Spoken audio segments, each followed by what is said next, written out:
ubuzima n'ubwa mbere, ifeza n'imyambaro n'imigisha y'abariho, ibyo yakoze ibyo bikomeye,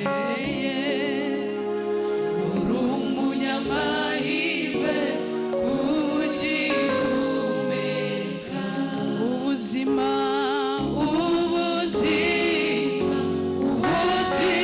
n'ubwa mbere, ifeza n'imyambaro n'imigisha y'abariho,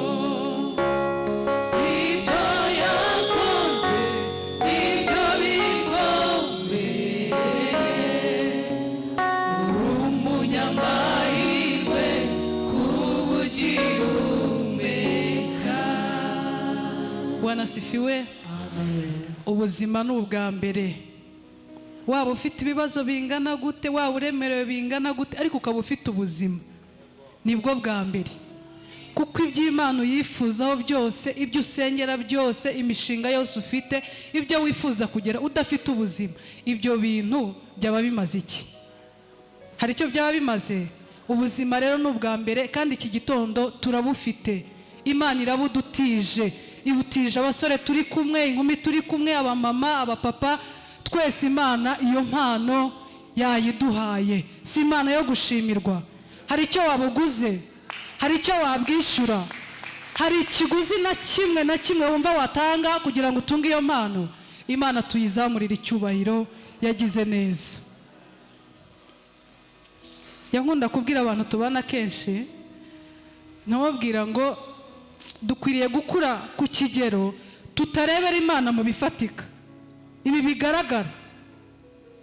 Ntitunezerwe kubera ko Imana yakoze bya bindi bifatika biboneka, ahubwo tukarebera Imana ko nubwo itarakora ibifatika, ariko mu bidafatika mu isi y'umwuka hari imirimo itangaje Imana ijya idukorera.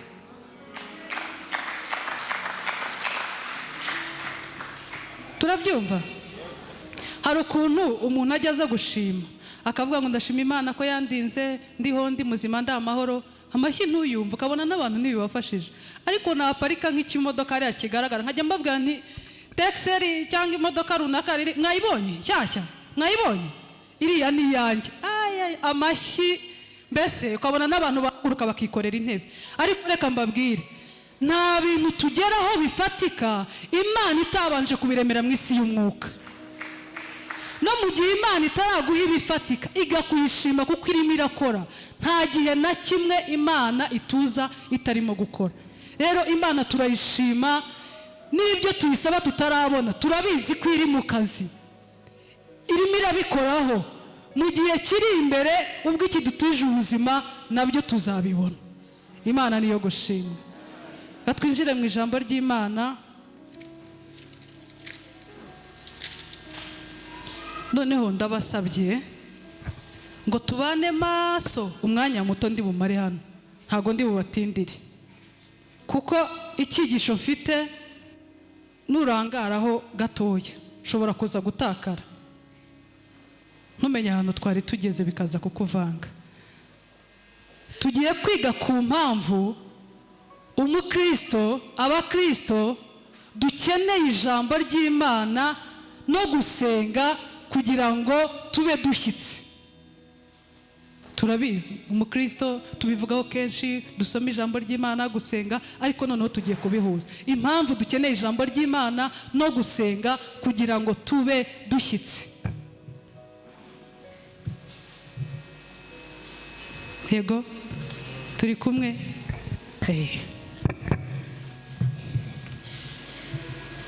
Kadusome ijambo ry'Imana, Yohana ubutumwa bwiza, igice cya mbere umurongo wa mbere, turagera ku wa gatatu. Umutwe w'amagambo uravuga ngo Yesu Kristo ari we jambo ry'Imana ahinduka umuntu. Umurongo wa mbere, mbere na mbere hariho jambo, uwo yahoranye n'Imana kandi jambo yari Imana. Mbere na mbere hariho jambo, jambo uwo yahoranye n'Imana kandi jambo yari Imana. uwo yahoranye n'Imana mbere na mbere, ibintu byose niwe wabiremye, ndetse mu byaremwe byose nta na kimwe kitaremwe nawe. Dusome Timoteyo wa 2:3-16. Haravuga ngo ibyanditswe byera byose byahumetswe n'Imana, kandi bigira umumaro wo kwigisha umuntu no kumwemeza ibyaha bye no kumutunganya no kumuhanira gukiranuka, kugira ngo umuntu w'Imana abe ashyitse afite ibimukwiriye byose, ngo akore imirimo myiza yose.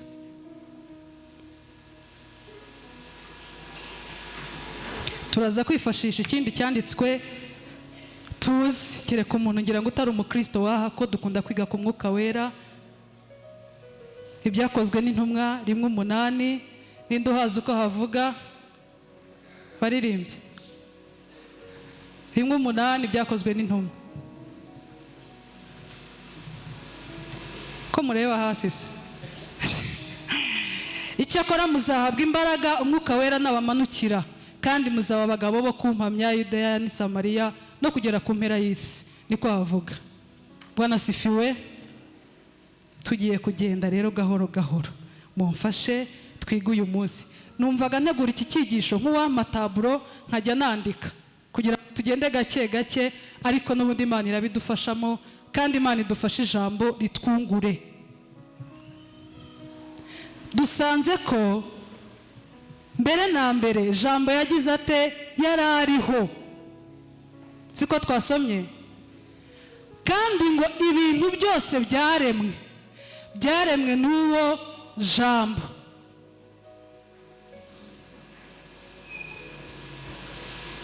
Ni ukuvuga ngo iyo tuvuga ijambo tuba tuvuga Kristo.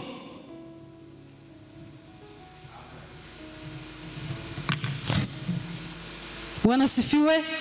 Iyo bavuga Bibiliya ivuga ngo jambo yahozeho, Bibiliya birimo kuvuga Kristo. Ni ukuvuga ngo ijambo ni Kristo, Kristo ni ubugingo.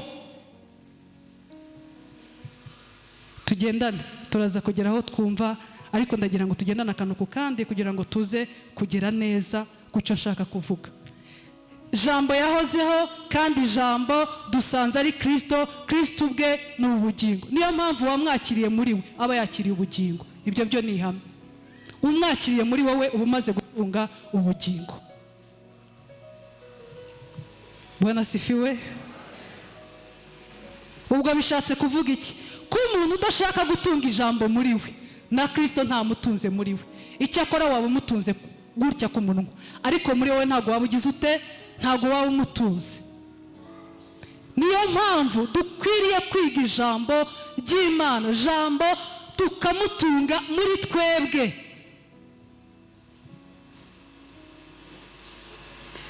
Haleluya. Haleluya. Noneho kwiga ijambo niko kumenya Kristo.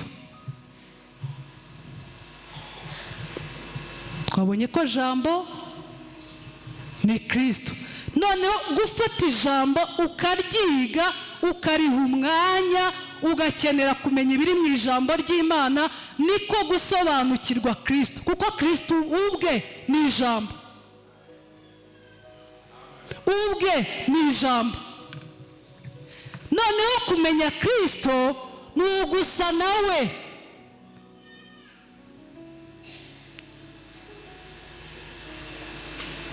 Birimo biraza. Turimo kugenda twumvikana. Ubundi nari kuba umwarimu, nuko ntazi ukuntu byagenze. Kwiga ijambo niko gusobanukirwa Kristo, niko kumenya imico ye, niko kumenya uko ukwiriye kwifata, niko kumenya uko agushaka, niko kumenya amabwiriza y'urugendo, niko kumenya uko ukwiriye kwifata, niko kumenya ibyo ukwiriye gukora n'ibyo udakwiriye gukora. Ni ukwiga ijambo. Noneho wamara kwiga ijambo niko kumenya Kristo. Wamara kumumenya, noneho wamaze kumenya ibyo akunda, wamaze kumenya ibyo ashaka, bikagufasha kuza guhinduka ugasa nawe.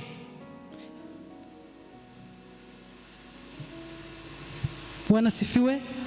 Ni ukuvuga ngo umuntu atize ijambo byanze bikunze hari ahantu ahera. Turaza kugera no kugusenga. Nuko nshaka ko twinjira akantu ku kandi kugira ngo tumenye ba Kristo dukunda ijambo ry'Imana.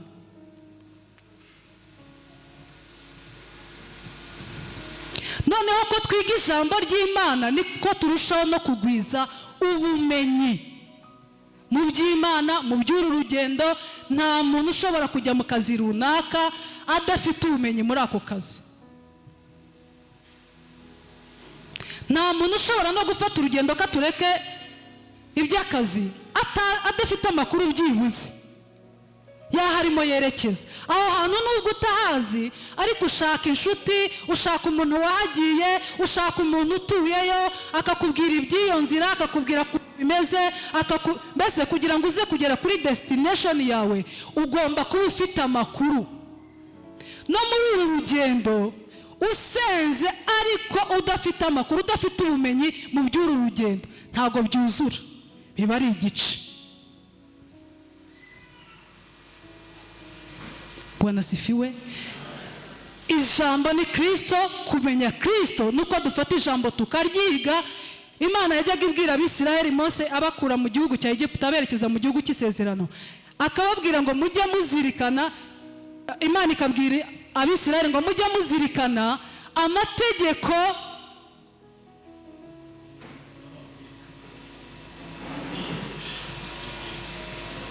byumvikanye. Ntimukibagirwe amategeko yanjye, ntimukayibagirwe rwose. Ni ukuvuga ngo bari bafite ibintu bagomba kugenderaho, kandi ibyo bintu byabaga byanditse. Ibyo bintu iyo batabijyamo bari, nari ngiye kuvuga ngo bari guhobagira, ariko ni Ikinyarwanda ngira ngo nacyo bari kurindagira. Na Bibiliya niryo jambo ikoresha, kadukoresha ibyo. Bari kurindagira, ariko bari bafite amabwiriza y'urugendo, bari bafite amategeko y'urugendo.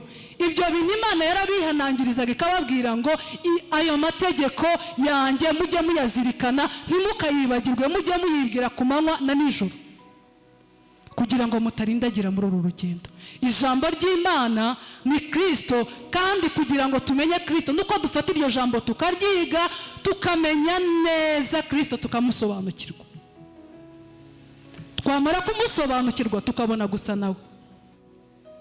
Ubu nashaka gusa na Rukundo, ntamuzi. Nkavuga ngo numvise umuntu Rukundo ariko ndashaka gusa nawe. Wifuza gusa n'umuntu kubera ko wamumenye. Umufiteho ubumenyi uwo muntu ukavuga ngo Rukundo ndifuza gusa nawe. Byumvikanye? Bwana sifiwe. Ko mbona musa nk'abatakaye, turi kumwe. Gutunga ijambo ry'Imana ni ugutunga Kristo. Gutunga Kristo ni ugutunga ubumenyi, kandi ubumenyi tugize gute? Turabukeneye. Turaza kugera neza aho turi bwumve neza kugera nko muri conclusion, nko mu musozo turaza kubihuza, muraza kumva icyo nashakaga ko tuganira. Twasomye mu byakozwe n'intumwa. Ntago twasomye twahavuze, ariko twasanze ari ahantu tuzi. Icyakora muzahabwa imbaraga Umwuka Wera nagira ate? Nabamanukira. Ijambo katubihuze gutya n'ubumenyi. Noneho Umwuka Wera ni imbaraga, kandi izo mbaraga tuzikura hehe? Tuzikura hehe? Mu gusenga. Niyo mpamvu twavuze ngo dukeneye ijambo no gusenga. Mu yandi magambo, dukeneye ubumenyi mu rugendo kugira ngo noneho tugendane. Dukeneye kandi n'imbaraga hehe? Mu rugendo. Ibyo bintu byose bigomba guhura kugira ngo uru rugendo turubemo dushyitse. Ubumenyi tugomba kwiga, rya jambo tukaryiga, tukagira ubumenyi muri uru rugendo. Dawidi we yaravuze ngo ijambo ryawe Mana, ngira ngo ni 119 105 niba ntibeshye, nitabaza ni umucyo umurikira iki? Ibirenge byanjye. Mu yandi magambo, aho ngiye gukandagira ijambo ryawe rigombye kuba ryagize gute? Ryahanyoboye. rigombye kuba ryagize gute, ryampaye amakuru. Ijambo ni ubumenyi, ijambo ni amabwiriza y'umugenzi uwo ari we wese. Ijambo rirakenewe. Bwana sifiwe. Yego, dukeneye ubumenyi mu rugendo, dukeneye n'imbaraga hehe mu rugendo. Icyakora muzahabwa imbaraga umwuka wera nabamanukira. Imbaraga rero tuzivoma hehe? Mu gusenga.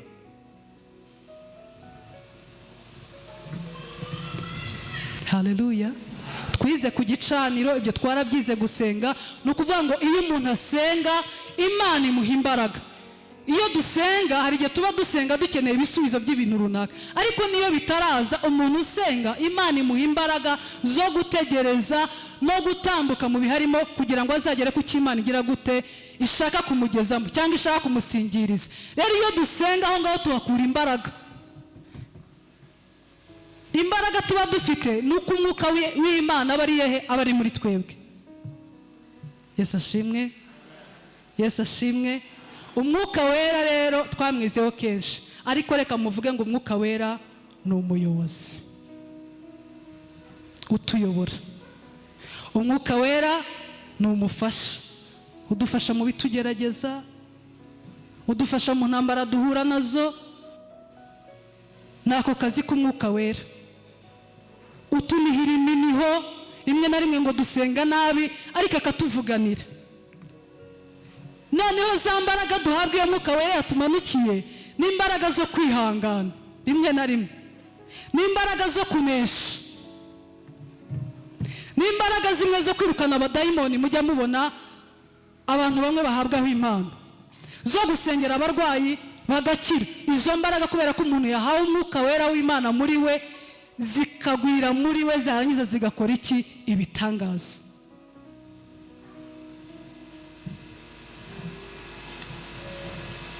Bwana sifiwe. Izo mbaraga ntago zikenewe muri uru rugendo. Ntago dukeneye umuyobozi utuyobora, ntago dukeneye umuntu uduhumuriza, ntago dukeneye ko abantu bakorerwa ibitangaza natwe tukabikorerwa, ntago dukeneye imbaraga zo kwihangana, ntago tuzikeneye izo mbaraga. Ni ukuvuga ngo umwuka wera ni ngombwa mu buzima bw'iki? Bw'umukristo. Kandi n'ijambo kuko ari ubumenyi naryo rirakenewe mu buzima bw'umukristo.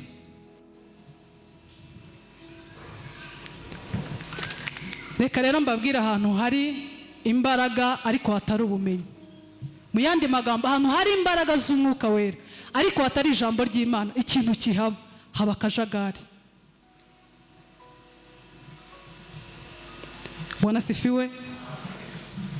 Ahangaho turi bwumve noneho, ni ukuvuga ngo umuntu wujujwe imbaraga z'Imana ariko adafite ijambo ry'Imana, byanze bikunze haba akajagari, ashobora guteza akajagari.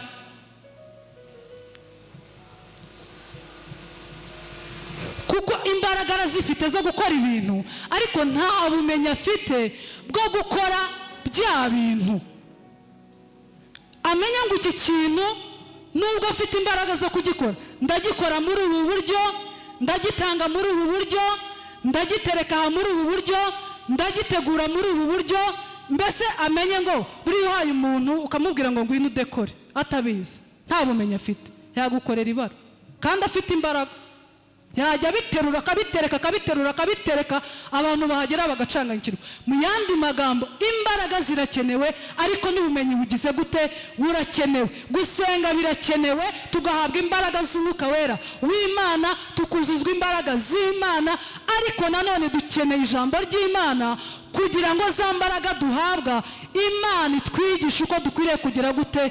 Kuzikoresha. Byaje noneho, ntibyaje? Duhereze Imana icyubahiro.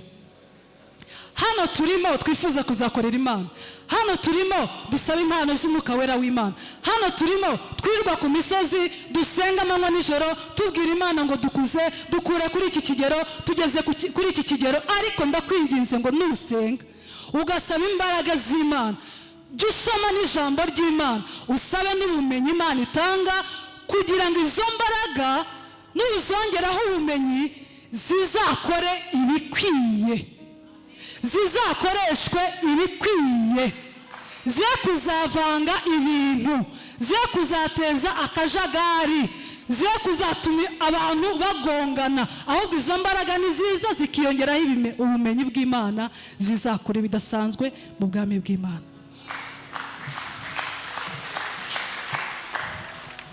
Byaje noneho ahantu rero hari ubumenyi naho hatari imbaraga. Ndimo gusoza, nababwiye ko natinda, naho mwasigarana dukeya. Ahantu hari ubumenyi hatari imbaraga, ubumenyi bukora bikeya kuko bugera igihe bukananirwa kubera ko nta mbaraga zigize gute zihari. Ubu ushobora kugenda nkiga teoloji, nkamenya ijambo ry'Imana, nkasoma ibindi bitabo, nkaba umuntu utangaje, ariko ibyo bintu nabikoresha igihe gitoya ntafite imbaraga z'Umwuka Wera w'Imana. Ibyo bintu naza nkabivuga, ibyo bintu naza nkababwira igitabo nsomye ko cyanditsweho, cyakomotse, uko byagenze gute, ariko kuko Umwuka Wera atarimo ngo anyobore, kuko Umwuka Wera atarimo ngo amishurire, kuko Umwuka Wera atarimo ngo abiryoshye, kuko Umwuka Wera atarimo ngo abiherekeze bigire umumaro, ibyo bintu nagera igihe bikarangira. Bwana sifiwe. Ni ukuvuga ngo ubumenyi nabwo bukeneye iki? Bukeneye imbaraga. Ngiye gusoza kandi ndumva hamwe ahumvisha, duhereze Imana icyubahiro, ndewe ko turi kumwe. Yego, ni ukuvuga ngo iyo dusenga rero tuba turimo tuvoma imbaraga, niyo dusoma ijambo ry'Imana tuba turimo tuvoma iki? Ubumenyi. Byaje rwose, nabyumvise, nari nagize ubwoba, nabonaga nabasize ariko byaje. Iyo dusoma ijambo tuba turimo tuvoma iki? Ubumenyi. Iyo turimo twinginga Imana, turara amajoro, tuzamuka imisozi, tuyihamagara ku manywa, tuyihamagara igihe tubonye umwanya, tuba turimo tuvoma iki? Imbaraga. Kuko imbaraga twasanze aho ziri atari ubumenyi, ziteza akajagari, zivanga ibintu, ntabwo zishyira ibintu ku murongo. Ariko aho ubwenge bw'Imana buri, nabwo budafite imbaraga, bukora ibintu bike cyane. Ubu hari abantu b'intyoza bazi kuvuga, bize, bagize gute, ariko wamutereka mu by'Imana akamara amezi yihanganye, akamara umwaka, bikagera kumva birarangiye. Kandi ubumenyi arabufite, ariko yabuze iki? Yabuze imbaraga. Dukeneye imbaraga z'Imana kugira ngo dukomeze urugendo. Dukeneye n'ubwenge kugira ngo tubuze n'imbaraga z'Imana, dukore ibintu bifite gahunda, birimo ubumenyi, bidateje akajagari kandi byagura ubwami bw'Imana. Imana ibaha umugisha, ibigishe gusoma ijambo kugira ngo mube abakristo buzuye ubwenge bw'Imana. Mutunge Kristo kuko Kristo niwe jambo. Musenge kugira ngo Imana iwuzuze imbaraga zayo. Ibibashoboze nanjye binshoboze. Dore impamvu duhuzagurika, umuntu akakubaza ibyo kwizera kwawe kandi urasenga, ayo kwiriza urayakora, amajoro urayakora, nta kutagira, ariko ugasanga urarya indimi, nta bumenyi ufite. Umuntu ugasanga ageze ahantu, kandi reka mbabwira, abantu bagwishije ubwenge bwo kujya impaka pe, kandi abo bantu impamvu babufite barasomye. N'abantu barahura n'abantu bita abanyabuntu, mushobora kuba mubumva, ariko njye nahuye nabo. Bariya abantu bazi ibyanditswe, barasomye.